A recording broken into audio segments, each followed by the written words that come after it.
Alright, with Phase 2 of version 2.7 now live, all eyes are already shifting toward the next big release. And of course, it's none other than Chisa, who we've been waiting months for is finally coming, and she's about to shake things up in a big way. Not only because she's our first resonator from the new region, but because her entire kit revolves around damage over time and Havoc Bane, a mechanic that's going to completely redefine how DOT teams work moving forward. So in this video, we're breaking down the best teams for Chisa, explaining her synergy potential, echo builds, and what weapons actually make sense for her. Before we break down how Chisa actually plays, here's a quick way to make sure your pulls go a lot further this patch. Today's sponsor, TopUpload.com, can actually help you stretch those pulls. You can get up to 24% off and an extra 12% off with my code, so you can finally chase those 5 stars without going broke. It's fast, secure, and even rated 4.0 stars on Trustpilot, so it's a great way to save while you stock up for Chisa or any future banners. Now, with that out of the way, let's talk about how Chisa actually works in-game. Chisa is a Havoc Broadblade resonator, which immediately puts her in a unique position. Unlike most damage dealers, her focus isn't on raw burst or heavy attack chains. Instead, she specializes in applying Havoc Bane, a debuff that deals continuous damage over time.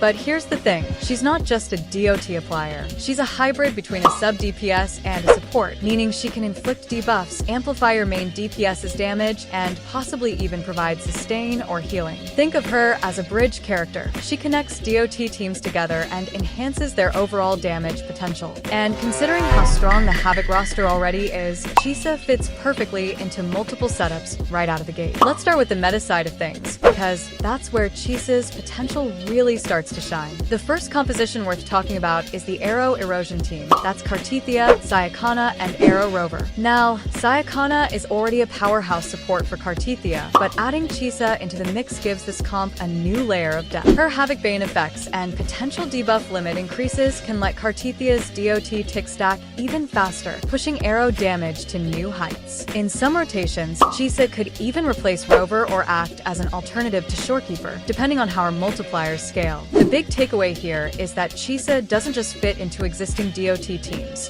she amplifies them. Now, the second composition, and arguably the more exciting one, is the Spectra Frazzle team. That's Zani, Phoebe, and Spectra Rover. If you've played around with this comp, you know it's already strong, but sometimes struggles with damage consistency. That's exactly where Chisa comes in. If she does in fact buff DOT or overall damage, she could turn the setup into a premium endgame comp, one that constantly applies multiple DOTs while Chisa provides steady amplification. Essentially, Chisa's biggest strength is that she isn't locked to one comp. She's universal support for every DOT archetype in the game. Now, let's talk about the free-to-play side, because not everyone has those high-end characters built yet. Chisa still works extremely well in F2P setups. One of the best early teams would be Chisa plus Sanhua plus Yang plus Havoc Rover. In this comp, Chisa fills that sub-DPS slot while boosting Sanhua's consistent skill output and Havoc Rover's burst windows. Yang handles energy generation and crowd control, which rounds the team out nicely. If you have Encore or Tauchi leveled, you can also slot them in to take advantage of Chisa's general buffs. The great part about her design is that even without premium 5 stars, she still scales well because of how DOT amplification works. You don't need top-tier stats to make her team perform. Now, when it comes to echo builds, we already know that version 2.8 will bring a brand new Havoc-themed echo set, most likely tailored directly for Chisa and the Havoc Bane mechanic. Until then,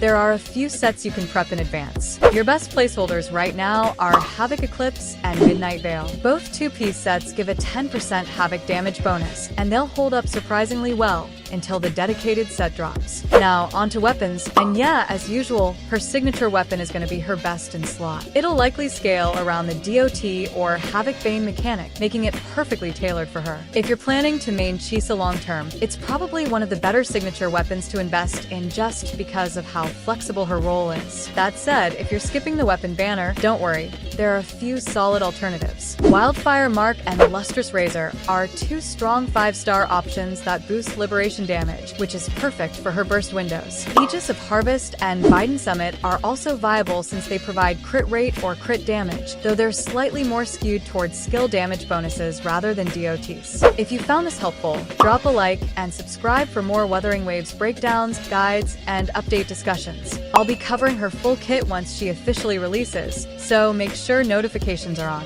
And let me know down in the comments, are you pulling for Chisa or saving for 3.0? Either way, good luck on your pulls, and I'll catch you guys in the next one.